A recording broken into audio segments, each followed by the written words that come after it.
পরিবর্তন হওয়ার জন্য এই চারটি কথাই যথেষ্ট, যে চারটি কথা রাসূল সাল্লাল্লাহু আলাইহি ওয়াসাল্লাম আমাদেরকে বিদায় হজের ভাষণে একত্রিত কইরা বলেছিলেন, হে আমার উম্মতেরা, তোমরা যদি এই চারটি কথার উপরে আমল করতে পারো তাহলে তোমাদের জীবন পরিবর্তন হয়ে যাবে, তোমরা সুখে শান্তিতে বসবাস করতে পারো। এই চারটি কথা আমাদের স্মরণে নাই বিদায় আমাদের উপর এত জুলুম অত্যাচার। এই কারণে আমি মনে করব যে আপনারা এই চারটি কথা এখন শুনেন এবং স্মরণে রাখেন।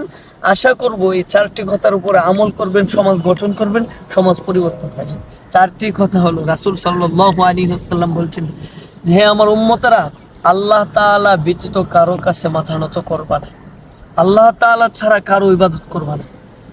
আরেকটি কথা বলেছিলেন যে অন্যায়ভাবে কাউকে হত্যা করো। আজকে মানে হত্যার সংখ্যা এরকম পরিমাণ বাড়ছে যে কিছুদিন পর পর আমাদের দেশে এরকম অবস্থা হইতেছে।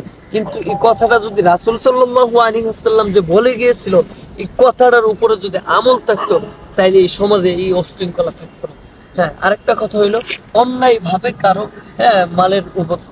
মালের দিকে তোমরা নজর দিবা না, অন্যায় ভাবে কারো সম্পদ তোমরা নিয়ে নিবা না, কায়দা নিয়ে নিবা না। আরেকটা কথা হইলো, ব্যভিচার করবা না। এই কথাগুলোর উপরে যদি আমরা আমল করতে পারতাম তাহলে আমাদের সমাজটা পরিবর্তন হইত, এই সমাজটাকে নতুন করে সাজানোর একটা ব্যবস্থা হইত। আল্লাহ তাআলা সকলকে বুঝার তৌফিক দান করুন।